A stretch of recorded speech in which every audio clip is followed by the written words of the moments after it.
So I am really, really delighted to welcome us back to our first session of the afternoon, which is on a topic which I think is really important: gambling spaces, physical and digital.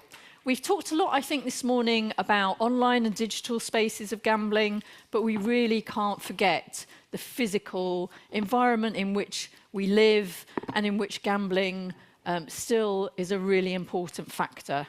So I think having a session where we address both of those things and think about what the challenges and the opportunities are is really important. So without further ado, I'm going to introduce the session. We've got two keynote speakers. We're very lucky this afternoon. And then we're going to have a panel session with another two guests, Andy Galley and Julia McLeavy.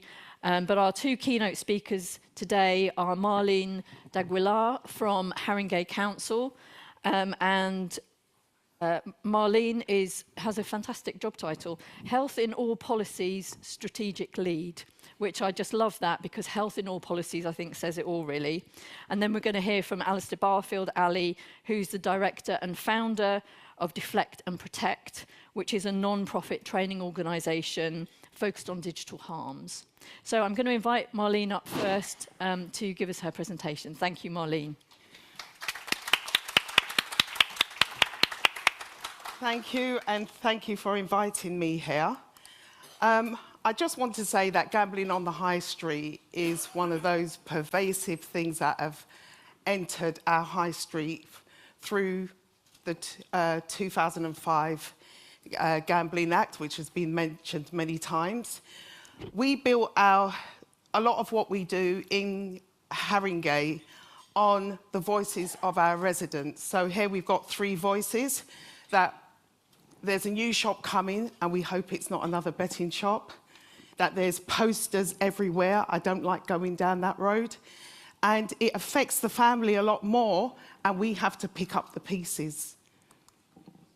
So Haringey is part of London. There's almost 10 million people in London, 264,000 residents, 180 languages spoken. It's very vibrant. We've got Tottenham Hotspurs. Any Spurs fans?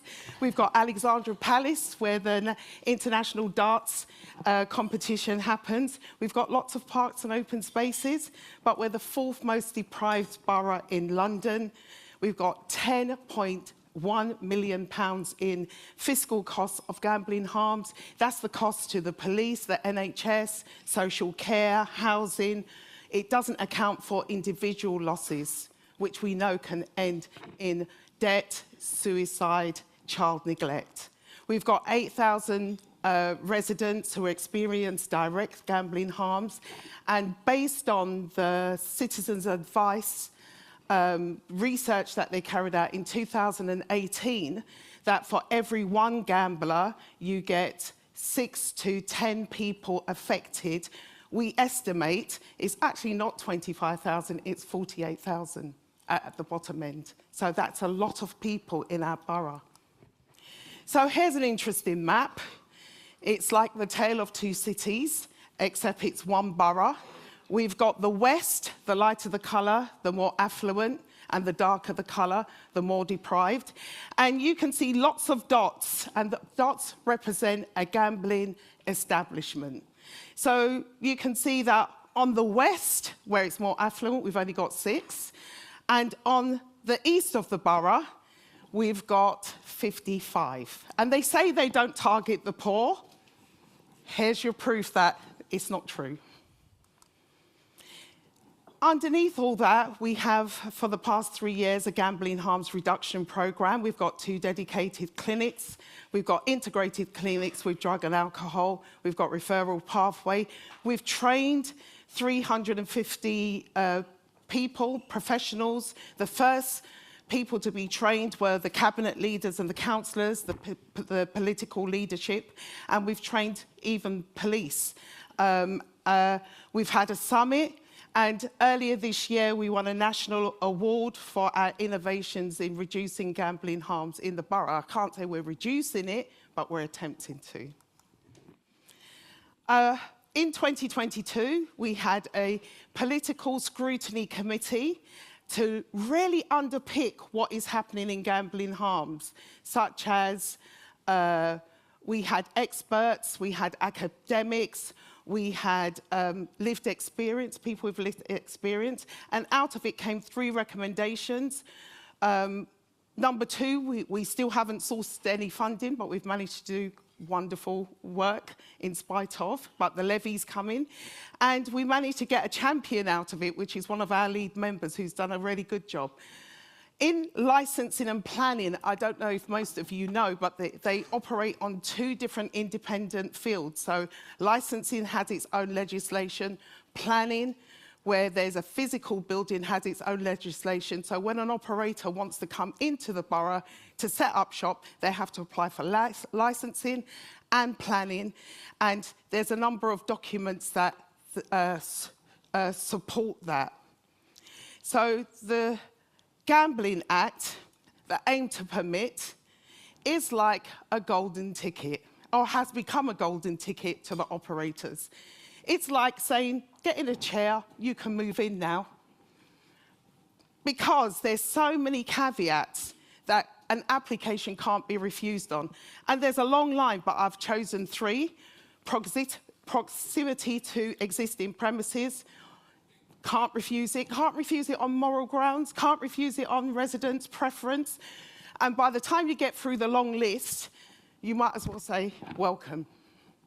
So the only thing left for public health departments in councils is protecting children and vulnerable people from harm. And that's very difficult with the aim to permit. So this slide shows some of our mixed successes and failures. So if you look along to where it says refused, which is column number 3, you can see on licensing, which is the purple, we've not done too well on refused applications, but on planning we do better because it's a different legislative pathway. If you look over on the far side, you see the green, where they actually got what they wanted, and these are mainly adult gaming centres now. They want to be 24 hours, and we've done quite a lot to stop them from being 24 hours. So they might have 24 hours on a Friday and a Saturday when children are not in school, Friday night, Saturday night, but all the other days they might have to be going up to 11 o'clock in the night or something like that. So you can see that going on the far side, we've got refusals. We've got refusals on licensing and planning. It says 1, but it's actually 2 that we've got hearings. We're about to be taken to court for 2 of them. It would be exciting. They're taking us to court, not us taking them to court. So we were the first council in the country to have a advertising, sponsorship and promotion policy that banned gambling on the council's own advertising. We also have school super zones, which is like putting a healthy zone of 400 metres around a school and looking at all the unhealthy items in there, such as air quality, lack of green space, etc. And we also look at the high street for that journey to school. And we've managed to put the responses from the children and from the parents and from the teachers, where we interviewed them, had focus groups, and put their comments into our licensing and planning applications. And that has had some kind of weight. We also, when we were starting the programme, we went out to residents and we spoke to 47 residents across, mainly in the east of the borough where the problem lies. And they spoke about the high street, the aggression of people who they assume have lost, who come out. And we heard one story where a person came out of an adult gaming centre and punched someone just randomly on the street because of their losses, and how the children, when they see such aggression, they're so afraid. So we asked for 2 students from UCL to come down and carry out some research for us. How much gambling advertising is on the high street? So you can see some of the pictures that they took. So they had to go down 3 main high streets, one in the west, the affluent part, and 2 in the east of the borough. You can see Snapchat. Who does Snapchat? Target young people. That's in the window. £40 in free bets. You don't have to pay anything if you start online. So we start to see the integration of high street and online. If you look at the local Tesco's, you can see that the lottery is the first thing that Tesco sells, not milk. Not milk, not cheese. It's the lottery. And then if you go into the shops, supermarkets or sweet shops, newsagents, they always have the scratch cards. And right at the middle of there, you will see a little screen. Now, most adults don't see that screen. And that screen is like a little TV, and it promotes the lottery. But it's at the level of children. It's not at the level of adults. So most of the adults don't even see it. The children are bombarded from the time they go to the counter with this screen at their level. So what did we find? So we found that, no surprise, in the West, there was only 9 locations of gambling in the affluent part. In the East, on one of the roads, Green Lanes, 2.7 miles, there was 39 locations of gambling. Locations doesn't mean the amount of gambling. It could have had 10 in that area. It just means that's where the location was. And then in Tottenham High Road in the east, there's 26 locations. So again, this is some of the land-based gambling fines. Comes to roughly 39 million over the past 5 years. 120 million once you add in online. So still a problem here. And so some of the failures have been safer gambling failures, anti-money laundering, social responsibility failures, and poor customer interaction, KYC, know your customer, poor failures there. And the integration between land-based gambling and online gambling, how much control do people actually have?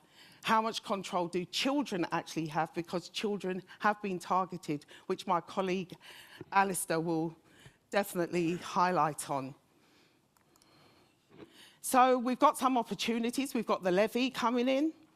We've got cumulative impact assessments coming in, which the government announced recently, which is a planning which will help us to limit the concentration of gambling. The downside could be that before this comes in, a lot of the gambling operators might suddenly come back to us and want to get their 24 hours that they're no longer getting. We've responded to consultations, 7, for the gambling white paper. We think it's really important. We didn't have the time to do it, but we felt it was really important as a council to respond to it. And it was amazing what was planned in those questionnaires in terms of access to data that they wanted to give the gambling industry on people's finances. So I just think that we responded, but we don't know the outcome of that. As a council, we joined the Coalition for Gambling Ads, and we joined Brent with 37 other councils to campaign to change the aim permit and increase local authority powers. And I would just say that all the research that happens in here, councils are really interested in. We actually write those in our licensing and planning applications, really good research. And so it's really important that you continue doing what you're doing because it helps us as a council. Thank you.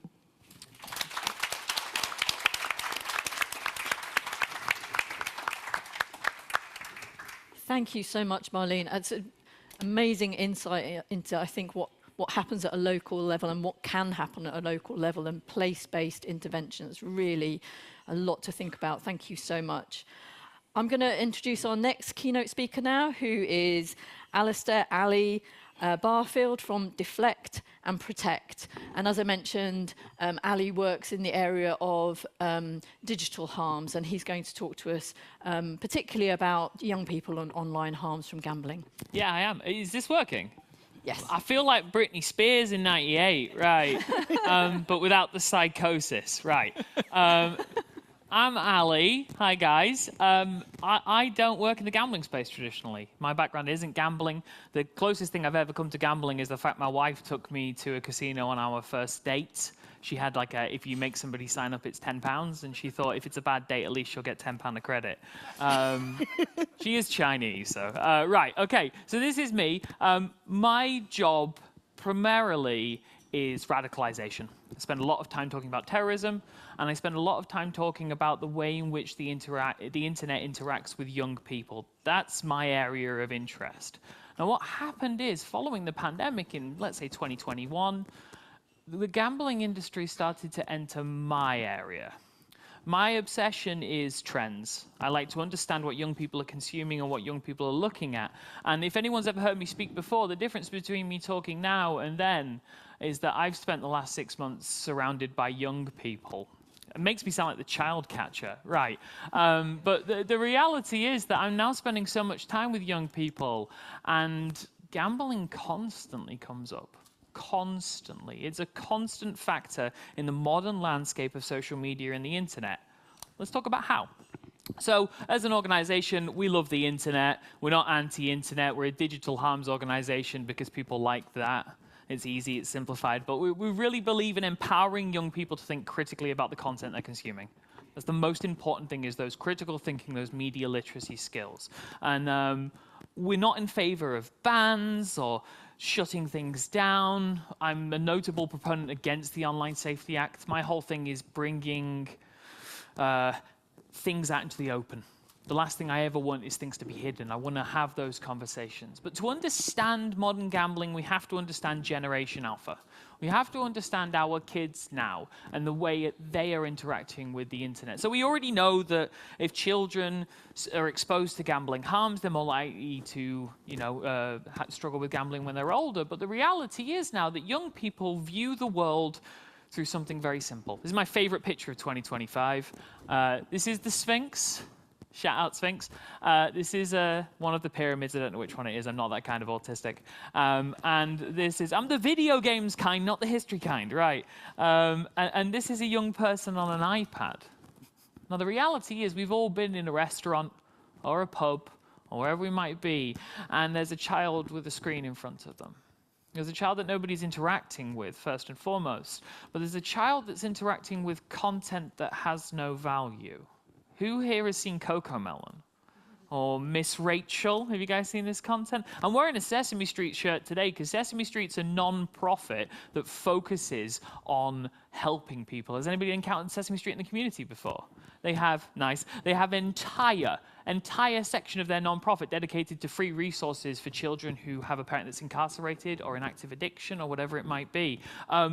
Content that this child is consuming, that we see people consuming now, doesn't tell a story. It doesn't have a message. Its purpose is solely for the retention and attention of our young people. That's what content is generated for, because content is so addictive. Short-form video content is the most addictive content ever created. And we have this sort of digitally incubated generation. But the question becomes, what does gambling content look like now? Bailey, bad, day 3. Street racing? Bail only $450? Your Honor, I got something else you can ride. Let's go. We need $450. Roulette has fucked us, so we're playing Baccarat. Player just won. Banker so due for the Fast and Furious shoddy. I can see she wants to pay. Natural 9. Natural 9.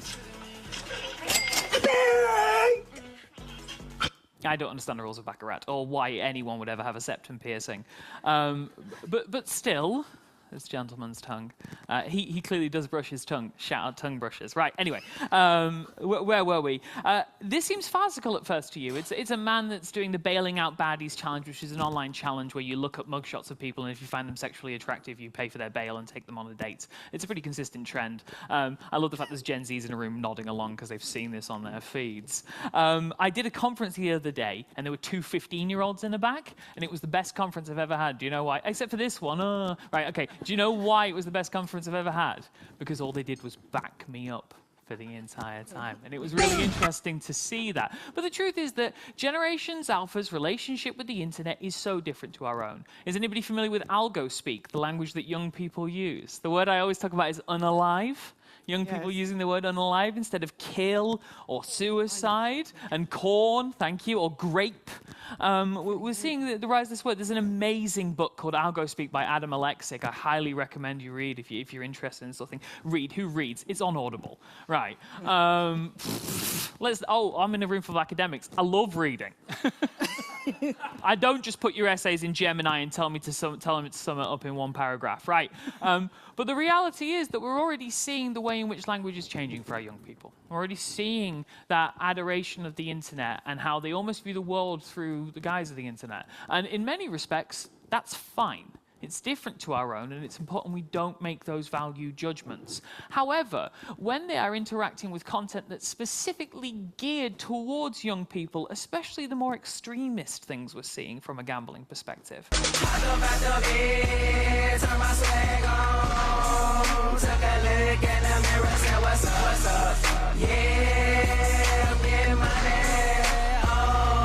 Shout out Soldier Boy. Right, where were we? Okay, so this, for those of you unfamiliar, is a video that had over 1 million views, that was reposted a number of times, that was sponsored by RainBet. Not officially, that's not an official advert. Official adverts are dead. Traditional forms of media and content are dead. And we'll talk about influencers and influencer dynamics later, but there's sort of an argument that sort of even influencer culture is dead. But let's talk about the way this is appearing. So it's deliberately designed to appeal to young people. We've got somebody driving some form of large truck. At the same time, they have an ignition lock. For anybody unfamiliar, it's for people who've been done for drinking and driving, while they are actively gambling on RainBet. And this kind of more extreme content ties directly into the financial illiteracy of our youth. My favorite question to ask every class I'm ever in is what the average salary of the UK is. And I give them a choice of 4 numbers: £1 million, £2.2 million, £37,000, or 121k. I've done 32 classes in the last year, 31 chose 121k. And I always tell them how much their teacher's on, and they always glare at me. But the reality is that for many of our young people, money itself and sort of the acquisition of wealth and the discussion of how realistic wealth is inherently tied towards their content. Who's here is familiar with Mr. Beast? Mr. Beast, massive, right? He's maybe the last YouTuber, as opposed to sort of content creator and influencer. I know I'm horrible Gen Z. Right. So what happened anyway is in 2021, 2020 really, when the pandemic happened, because we're doing a conference, somebody has to mention the pandemic at least once, online cryptocurrency casinos happened. And online cryptocurrency casinos, for those of you unfamiliar, are black market casinos that operate with a license from Curacao. I tricked a law firm who makes these into giving me a quote to obtain my own Curaçaoian license. 450 quid you can get one for. Do you know how many people work in the Curaçaoian Gambling Authority? 1. Apparently he does the bins as well. The reality is that these organizations are operating, and what they realized is the thing that we're so slow at realizing: you follow the money. What they realized is that the influence that influencers have over their young people is so vast. We know Kaizenet's second most watched category is sleeping on stream, guys. Young people interact with content in a different way to us, and their relationships with their audience are so vast. This is XQC. XQC is one of the most famous people on Earth, probably in the history of the world. None of us know who he is. Now, what's interesting about XQC is he was given a contract with Stake.com. What they did is they very cleverly identified pre-existing influencers who had addictive tendencies. People who would play World of Warcraft for 19 hours in a row with these really strong hardcore communities, and they gave them basically unlimited money to gamble online in black market gambling. And this black market gambling can be tweaked and changed so their odds are different. They win more than you will. Sign up with the link XQC and blah, blah, blah. For the record, he's bid over $3 billion on live stream now. With a B. That is mental. right? I think we can all agree on that. But he's not alone in this. And we had Stake.com sort of enter the UK as part of this, but don't get it twisted, there's 150 of these guys. And they're constantly changing and constantly obfuscating the way it works. So crypto sponsorships have existed for a while now, and they're used to gamble. A lot of the time they look like digital slot machines, but we're seeing things like poker, roulette. There's an ongoing trend of hiring OnlyFans models. They're sort of modern-day strippers or pornographic artists, as you will, to be dealers in your casino. Because then, oh, they're sexually attractive. I'll go and watch their content, and I'll go and gamble on those streams. So we can see how difficult this is for us to regulate because it's unregulatable. Just is, unfortunately. There's a scope of the internet. This is my favorite clip. Actually, no, I've just seen a clip that I showed Councillor Dragula of an influencer telling a bunch of 10-year-olds never to stop gambling, but I didn't have time to put it in this one. But have a look at this. This is a man who he's a faceless account. We don't know who he is. And what he does is a really simple form of content. He goes to LA, which has a large homeless population, and he gives them free drugs and alcohol. Normally, a choice between free drugs and alcohol and a sandwich or clean syringes. Normally, it gets more extreme over time. Let's have a look at this content for a second. Go! Yo, thank you, Rainbet. Thank you, Rainbet. Thank you, Rainbet. He's saying thank you to Rainbet. Rainbet are an unregulated cryptocurrency sponsor. This is disgusting. I think we can all agree on this. And the problem is that this kind of content is how, for many young people, they're exposed to gambling harms. Now, what happened is Amazon realized very quickly, they own Twitch, they own the world's biggest live streaming platform, they realized very quickly, oh no, we have to shut this down. So they just founded their own platform. As I said earlier on, I've done about, I don't even know how many young people I've taught in the last 9 months. I do media literacy workshops for the Home Office. And when we do, let's name some social media websites, Kik is brought up every single time. Whether they are going on it themselves or they're aware of it because of their sponsorships with previous forms of content, YouTubers, Instagram, influencers, whatever it might be, Kik's brought up every single time. For those of you unfamiliar, a man died on live stream last month. When was this? In August on Kik. A French man. He had a torture stream where his friends, if you donated or made a subscribe to his channel, would slap him and keep him awake and throw water on him. His third largest donator was the CEO of Kik. This is the people we are talking about here. We're not talking about people that have our children's best interests at mind. And it's great that we're talking about, traditional forms of advertising, and that's important. But so much of young people's lives are spent behind a screen. And I think there's a part we miss. And I know there are some, providers of sort of gambling entertainment here. And I think we're under the misapprehension that a lot of these young people that are using these forms of gambling will turn 18 and go to legalized gambling. Why would you do that? You're not going to do that. It's ridiculous. If you've got Nintendo as a kid, you probably got to Switch 2 now, even though there's only one game. I'm still bitter about it, right? But the point is that we're creatures of habit innately, and when we're young and we have that malleable brain is when we build up those connections. We all know somebody that's drunk a can of Diet Coke every single day for 35 years. They've been doing it since they were a teenager. Maybe they haven't. Maybe they're old. Right. Let's have a look How much are the mangoes? The way content is. So the current landscape of online gambling, the Online Safety Act came into force. Unfortunately, as a direct result of the Online Safety Act, we've seen a massive increase in VPN downloads. We know what comes with VPN downloads, unfortunately, exposure. My whole thing is bringing this up so we can talk about it. The second we get VPNs involved, it's already too late. When I go into a classroom now and I say to the kids, are you guys all on Instagram? Half of them are thinking, is he going to take it off me? Right? So I always have to preface it with, right, I'm not going to take it off you. Do you guys know what a VPN is? Let's say you know what one is. They all do. Every YouTube video is sponsored by one. Right? This kind of content isn't easily to regulate.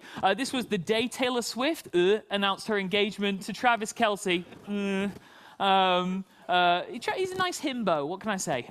She's the worst. Right. So this advert was for Kalshi, which is an unregulated online cryptocurrency provider, regulated cryptocurrency casino. They made this advert in 27 minutes after it was. After the engagement was announced. That's how quick they are. And we are so slow. All One right, last guys, clip. this is my boy Bucky. He's over here playing slots. The only motherfucker I know plays slots while we're at a cockfight. We can see how the content's getting more extreme, can't we? All right? And unfortunately, that's the way it is. A lot of this is based in sort of Ket culture as well, and our young people in the UK taking Ket.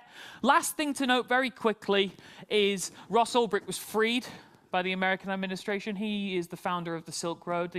Donald Trump freed him on the second day of his presidency.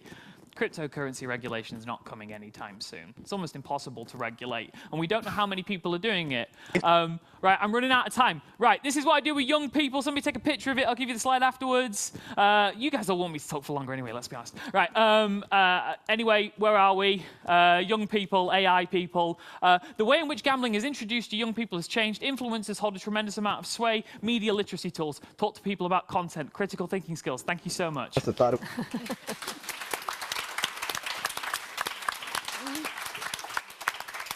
Oh, can I do one last one? 10 seconds, okay? Bossman Jack yesterday, bought crack cocaine in the middle of his gambling live stream, and he kept his mic unmuted. That's how quick this is changing. His average audience age, I would say, is about 60. There is a poster on a very similar topic of what I've talked about today. I encourage everyone to go have a look at it. Big ups, my man.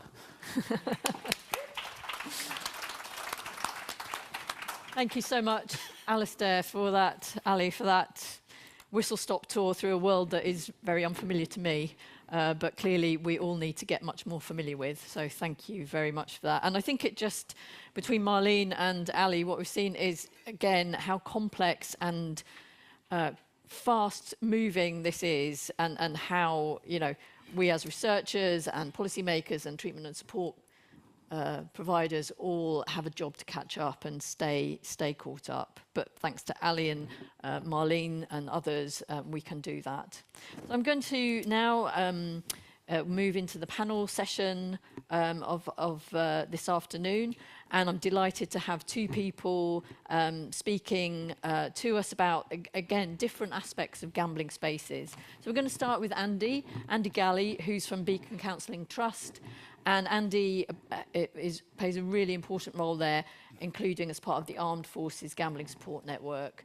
I know there's colleagues from Swansea, for example, who are specialising in looking at armed forces and gambling, which is a really key area. So Andy's going to talk to us about his own lived experience today and how that evolved over time and involved physical and digital spaces. Thank you, Andy. Thank you. I'm just wondering why I had to be the one to follow Ali. But, you know, it's one of those, isn't it? You're like, you can't win here. But, yeah, as I say, I do talk from a lived experience point of view. Just a very quick trigger warning that I do talk about suicide. I do talk about domestic abuse. So if anybody is uncomfortable, please feel free to take yourself out for a little bit. So I started gambling at 9 years old. Most people would say, well, that's ridiculous. It's too young. You couldn't have been a problem. But it was a problem from day one. At 10, 11, 12, it carried on.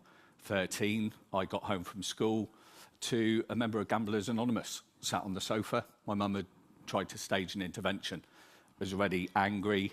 I was already stealing from the home, the mood swings, the skipping school. And when we're already hearing today, and I get it, there's so much research into advertising, there's so much talk around advertising, and I completely agree, it is overbearing. But I grew up in an era where there wasn't the advertising for the gambling. There wasn't social media to influence me. There wasn't the online world. So what was my problem? Was I predisposed to it? Was it nature versus nurture? Was it nurturing?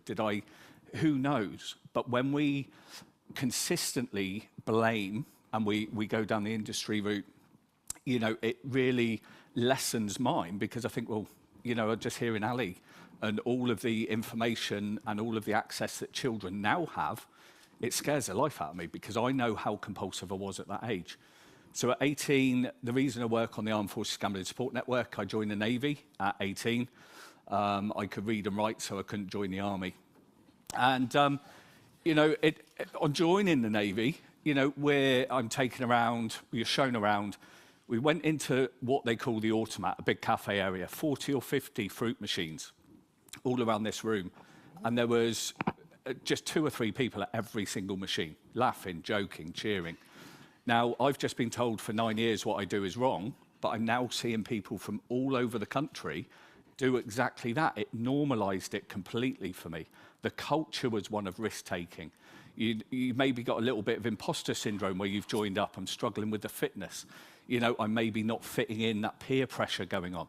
A lot of things fed into that.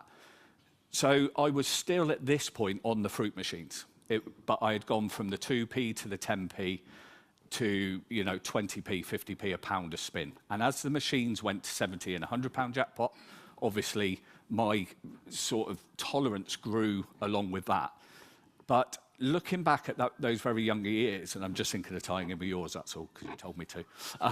It was the seaside arcades. And when I think back to those seaside arcades now, I still feel it's like a comfort blanket.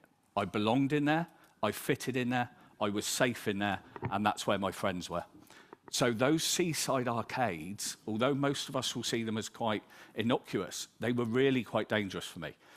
But as I say, I then moved on, married very young, children very young, and I found the high street bookmakers. I had a local coral shop, and within about 6 weeks of been going in there and my gambling escalating, that's when the FOBTs were introduced. And I've now gone from £2 a spin to all of a sudden, as we heard earlier, £100 a spin every 20 seconds on roulette. Now, what happens is with the FOBTs, I even got bored on them because I had lost so much money that I'm £30,000 in debt. My wife doesn't know. I'm having letters sent to my ship, to the establishment where I'm serving. So when we look at that, there's financial abuse going on in the home. There's emotional abuse going on in the home. My partner's treading on eggshells because of those mood swings.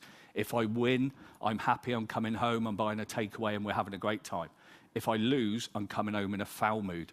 Now, you don't know what version of that person's going to walk through that door at night. So that is the reality for affected others. They do not know what version of you they're getting, but they love you to bits and they want to support you. And, you know, I've moved on. But the FOBT wasn't enough because I'm £30,000 in debt. The FOBT I'm only ever going to win £2,000 or £3,000 on. There was never a way to escape the financial devastation I was in. Therefore, when I found the online world with 32 Red back in 2002, 2003, all of a sudden, one spin could sort my whole life out. So FOBTs were no longer an interest to me. They weren't enough of a buzz. I wasn't getting enough of an escape. So the online world became my only hope that actually that one big win and I'll be out of all of this. And I did have a massive win. I had a £127,000 win, which also ended up going within 3 hours, from midnight until 3 in the morning. And it was back when you could reverse your withdrawal. They've sorted that out. I get that. It's different now. But when you're sat at 3 o'clock in the morning and you've just done that and your family get up the next morning, how do you even look them in the eye? You know, the guilt, the shame, I'm calling myself every name under the sun again.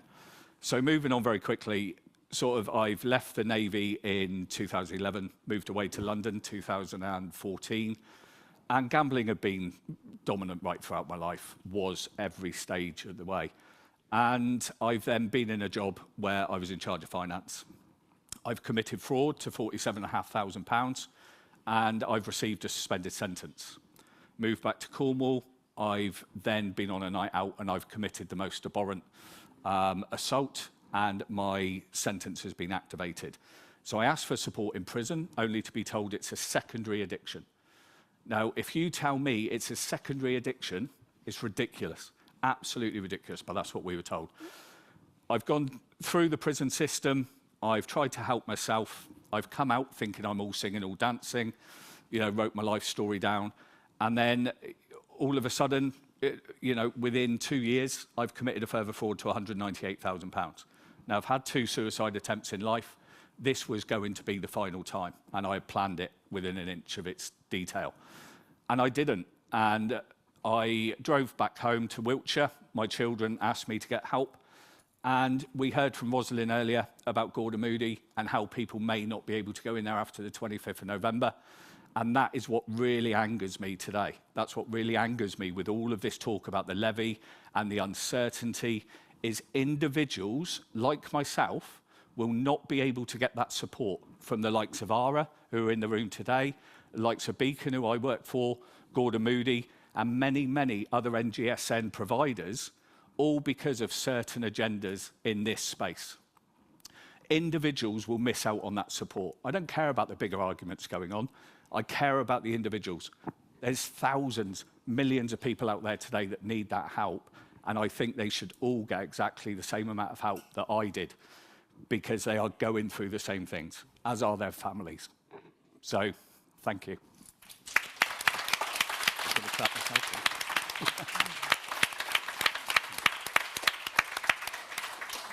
Thank you so much, Ali, for sharing that experiences and your passion for the individual and the support and help that people need. So we're going to hear now from my colleague at Bristol, Professor Julie McLevy. Julie's an economic geographer, and she's been working with colleagues, including Joey, who we heard from earlier, to look at gambling in, and particularly arcades in coastal communities. So bringing us back to perhaps full circle to land-based. So thanks very much, Julie. Yeah, thanks, Sharon. And yeah, as Andy said, sort of leading in from him and his reflection on childhood arcade experiences, I'll be talking about the physical spaces of gambling, specifically through the lens of this recent research project that we've been doing in British seaside towns. So we've been trying to look at the bricks and mortar reality of arcades and casinos, and exploring the functions that they perform within these coastal communities, and how this connects to a unique and often quite challenging social and economic landscape. So I guess to understand the role of the seaside, or understand the role of the seaside today, understand the role of seaside gambling, we need to understand the story of the British seaside, which is one of this kind of dramatic rise and fall. I'm sure many of you in the room will know that most seaside resorts started as these kind of exclusive Georgian spa resorts. They were transformed by the railway into hubs of mass industrialized leisure for the working and middle classes. You know, you might think of iconic piers, promenades, colourful amusement facilities. But then since the latter half of the 20th century, the rise of affordable international travel has triggered something of a decline, resulting in fairly widespread deprivation, precarity, and this surplus of underutilised accommodation. So it's quite often we see within seaside resorts this kind of oversupply of housing being used, or having led to this kind of proliferation of houses of multiple occupancy, which kind of concentrates quite vulnerable populations and creates its own social challenges. And then in recent decades, you know, we've seen various attempts to address this, to reverse this decline. Many of these have been arts-led regeneration strategies, cultural strategies. We might think of the Turner, the opening of the Turner Contemporary in Margate, Banksy's Dismaland in Weston-super-Mare. These efforts often produced quite complex, sometimes contradictory outcomes. In Margate, for example, the coastification that followed the Turner opening saw this kind of wave of people moving into the town, pricing out local young people, straining the community social fabric. Dismaland, while drawing global attention, has also been critiqued for largely serving a kind of elitist art market and failing to shift the kind of entrenched negative attitudes towards bucket and spade resorts. So these regeneration projects frequently fail to deliver sustained, inclusive economic benefits that address the entrenched poverty left by tourism's collapse. And it's into this economic and social gap that we see the gambling industry stepping. So our research project aimed to understand everyday life in these resorts, particularly in these resorts in the February off-season. So we spent two weeks in a cold, grey February in two distinct resorts. So one of them a relatively large, sprawling town known for its pier, its promenade, and a smaller, more contained resort that's, I guess, famous for its family holiday camp, its amusement arcades, its fairground rides. And we wanted to understand really how residents navigate life, navigate this landscape when the tourists are kind of long gone, or when tourism is very much at its lowest. And I guess what we found was quite surprising. In the absence of viable, accessible public spaces, with, you know, thinking of funding cuts having eroded libraries, community centres, youth services, we saw casinos and arcades functioning as these kind of unintended community hubs. For many older residents, these spaces provided essential relief. They provided warmth as they were heated. They were safe spaces to spend hours when heating their own home was unaffordable. They offered a structure to the day, a reason to leave the house, a sense of belonging. They were places that, you know, maybe people that were feeling lonely or isolated could go. They could meet and talk with people, you know, mainly staff. We saw one establishment providing doggy biscuits for their patrons' pets, you know, small but perhaps quite telling detail, demonstrating this kind of understanding, obviously, of residents, the fact they'll often, you know, come with their kind of pet companions, but also giving this sense that actually the gambling venue was acting almost as this kind of extended living room. And I guess additionally, the physical layout of these towns facilitates this. So unlike a kind of city where you might have a casino being something of a kind of destination, in these seaside centres, arcades and betting shops were simply kind of just part of the landscape, part of the main street. They were unavoidable, they were highly visible, and often actually they were the last business open. So we note that these spaces also are risk generators. They provide degrees of social integration for the vulnerable, but they do so by exposing them to chronic financial risk. You know, I've spoken mainly about the elderly, but obviously from Andy's story, we might ask, you know, what does it mean for young people to grow up in a place where the local community centre is a brightly lit, easily accessible arcade? It normalizes gambling as a kind of core social and recreational activity, weaving it into the very fabric of belonging. And then I think more broadly, it creates a situation where the social cohesion and stability of the town, the warmth, the routine, the social contact that residents rely on, becomes increasingly dependent upon an industry whose profits are fundamentally derived from those residents' losses. And that, you know, that's quite a precarious situation for any community. So just to summarize then, what our research suggests is that these physical spaces of gambling in seaside towns are not just places where people spend money.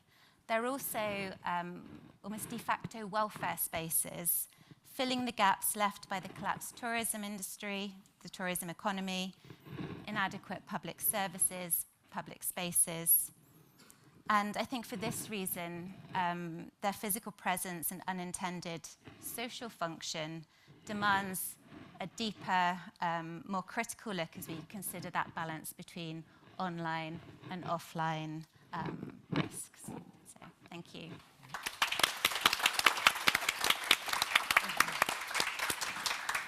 Thank you so much, Julian, and all the panellists. Gosh, what a lot to think about there. That's it's been a really thought-provoking session. And just thinking about that, you know, it's really interesting. Just picking up on Julie's point about communities. You know, how often is there a betting shop but no library? How often are the community centre and no community centre but a betting shop? or a family arcade. So I think that the geography aspect of it, I think, being really important, and indeed, you know, online being part of that geography, and just some of the thinking about the connections between all of this. You know, some of it is around access, so whether it's in a coastal community or on a high street or on your phone, looking at streaming, the ease of access, the sense of escapism or being with people or taking yourself out of what might be difficult situations to a situation of more comfort. I think lots of things to think about. So I'm sure we will have some questions from the audience. But while you are gathering your thoughts, and please do put your hands up, I'm going to take one from Slido. So this is a question specifically for Ali. Ali, you are the only speaker that has mentioned unlicensed gambling so far. What do you think will happen as the regulated industry faces greater restrictions and taxes? Right. Okay. Fundamentally, it's growing. We already know unlicensed black market gambling is growing, full stop. Partly because it's so easy to do, and partly because they're getting them while they're young and they're already in those spaces. If I go and watch a streamer on Twitch, there's no advert for William Hill. I barely know what that is, but I can tell you everything about RainBet or RueBet. But what I will say is, we know firsthand from the online safety bill that when we did start to restrict access to more regulated pornographic websites, that websites that aren't regulated, that do show more extreme content, have seen 4,000 to 5,000% increases in their viewerships. So I am concerned about that. Yeah, thank you, Ali. And actually, just picking up on the point about posters, Theo from Birmingham, I think Theo's poster looks at the impact of regulation and legislation, and I think part of that has been looking at unintended consequences, so I think that's really interesting there. Did anybody else want to pick up on the unlicensed? Can I just add a little bit onto that, because I rushed through most of mine because I waffle on. But I ended up playing on the black market myself, and that was simply because I had made the decision, right, I need to stop, that's me done. So I joined GamStop, I downloaded Gamban, and then, of course, what I hadn't done was dealt with the internal issues. I hadn't dealt with why I gambled in the first place, why I was susceptible, which then meant I went back onto Google searching for any sites that I could join not on GamStop. And that's what I found. And once I had a big win, I've gone to withdraw it only to be told it's very restricted on how much you can withdraw per week, per month, which would have meant a whole year to be able to withdraw that amount of money. Now, knowing you being a compulsive gambler, that's going to last an hour. So the black market is very real and actually very dangerous. Yeah. Thank you, Andy. Molly, did you want to comment on that? I just wanted to also talk about you've got the licensed premises and you've got registered premises. So pubs have got machines and clubs have got machines that don't have the same licensing restrictions. And there's rules for you to be registered. They've got to be in a sight line of the staff. They've got to be able to monitor who's using them. It's a space where even as a local authority and someone that works I work in public health, but the licensing team and others, there's resources issues to go into those places. And yet there was a report that came out from the Gambling Commission that showed a high percentage of those places there wasn't any oversight, and often that's where a number of challenges were being observed of people gambling unsafely in those spaces. So online is definitely the worst. It's continuous, it's bombarding, the adverts, even if you lock out. We've had residents that have told us we've gone on to the banning platforms, and yet adverts, free bets come in through the back door, they're back on those sites again. It's endless. And then when they go on the high road, the link between the two, because you go in there, you register, that registration online, it's on your phone. As you go walking past, something pings onto your phone. It's all integrated. Thanks, Marlene. I think it also raises the issue that some of our other colleagues at Bristol have looked at in terms of, what happens in betting shops, what happens in pubs that have got machines, is that, that it's expected that those staff take some steps in what is essentially, could potentially be quite a risky environment for them, who are staff who are not paid a great deal of money. And So I there's think- alcohol there. Yeah, exactly, thank you. So, sorry, we could probably just have a panel discussion amongst ourselves, but we will open up if anybody's got any questions, please. Anybody, any questions in the room that we'd like to ask anybody? Hi. Jacobina? Thank you. Jacobina from Namibia. Eddie, what you have shared is exactly what we have witnessed, where past winners were available on the outlet, but they were not participating, but they were more comforting those who were losing out. And it was so important for us to interact with them because they also provided comfortability around us.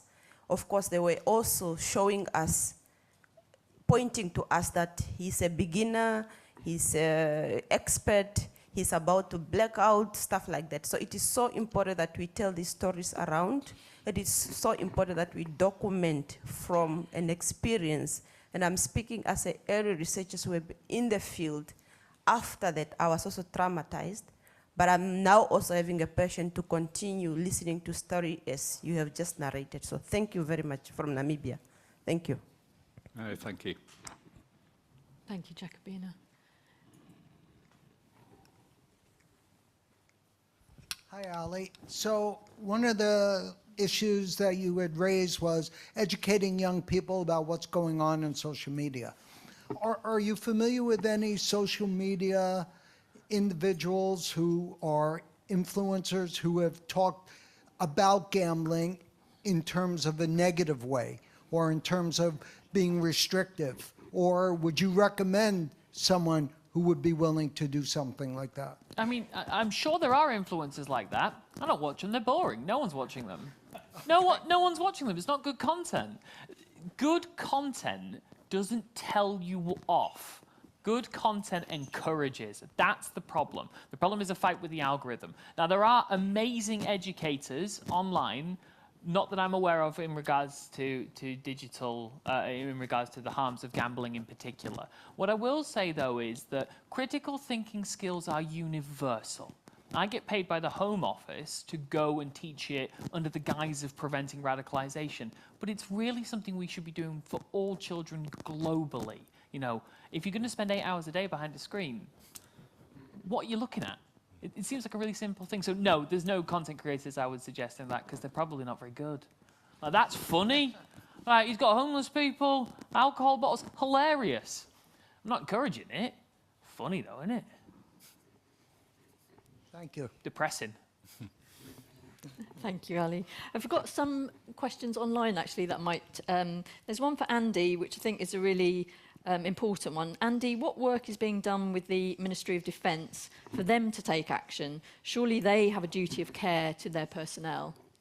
Yeah, I think so. Within the work that I do with the Armed Forces Gambling Support Network, that's made up of 5 organisations across the UK. So we are covering the consumer, if you like, the service people themselves. And we are constantly trying to get in with the MOD.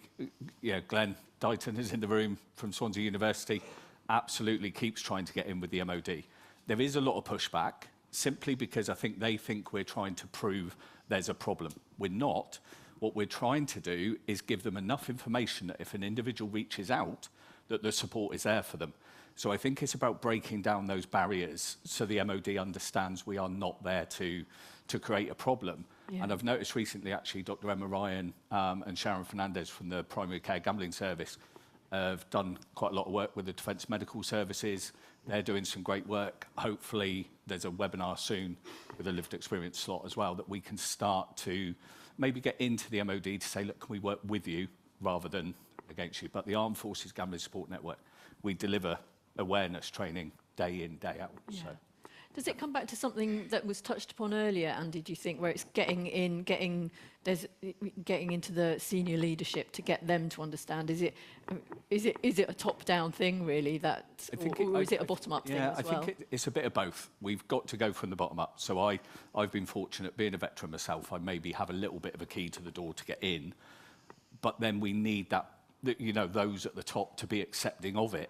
So we need those people at the bottom saying, we want this, we want this, we want this, but we need those at the top to say, okay, yes, have it. Because what we find is those at the top are saying, no, don't have it. So it's a constant battle, but it's one we love, one we all love on the network, so yeah.